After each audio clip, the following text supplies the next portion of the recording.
2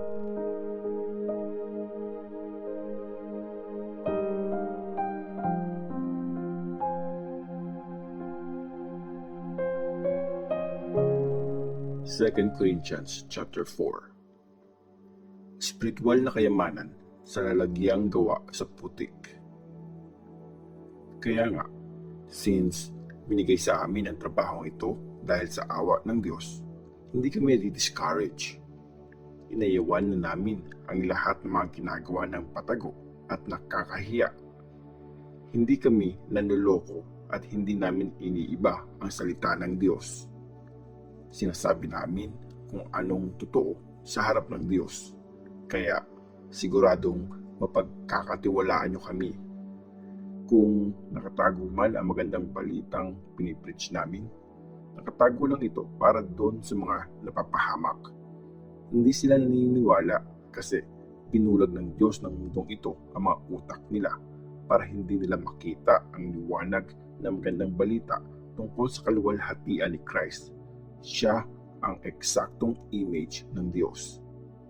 Hindi sarili namin ang pinipreach namin, kundi si Jesus Christ, ang Panginoon, at pinadala niya kami para mag-serve sa inyo. Ang Diyos na nagsabing magkaroon ng liwanag sa gitna ng kadiliman ay ang mismong Diyos na naglagay ng liwanag niya sa puso namin. Ginawa niya to para maintindihan namin na nakikita ang glory niya kay Jesus Christ. Para kami mga paso na gawa sa putik, pero nasa amin ang spiritual na kayamanan. Kaya makikitang sa Diyos nanggagaling ang pambihirang kapangyarihan at hindi sa amin. Madalas kaming pinapahirapan pero hindi kami nawawasak.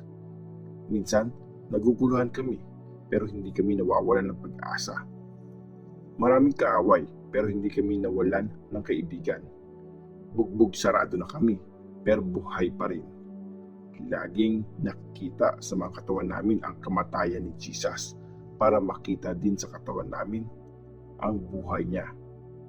Araw-araw kaming humaharap sa kamatayan alang-alang kay Jesus at para makita ang buhay niya sa mga katawan naming pwedeng mamatay. Ibig sabihin, humaharap kami sa kamatayan para mabuhay kayo. Sinasabi sa scripture, nagsalita ako kasi nagtiwala ako.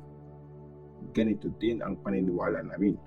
Nagsasalita kami kasi nagtitiwala kami. Alam namin ang Diyos na bumuhay sa Panginoong Jesus ang bubuhay din sa amin kasama si Jesus at dadalhin niya tayo sa lugar kung nasaan siya.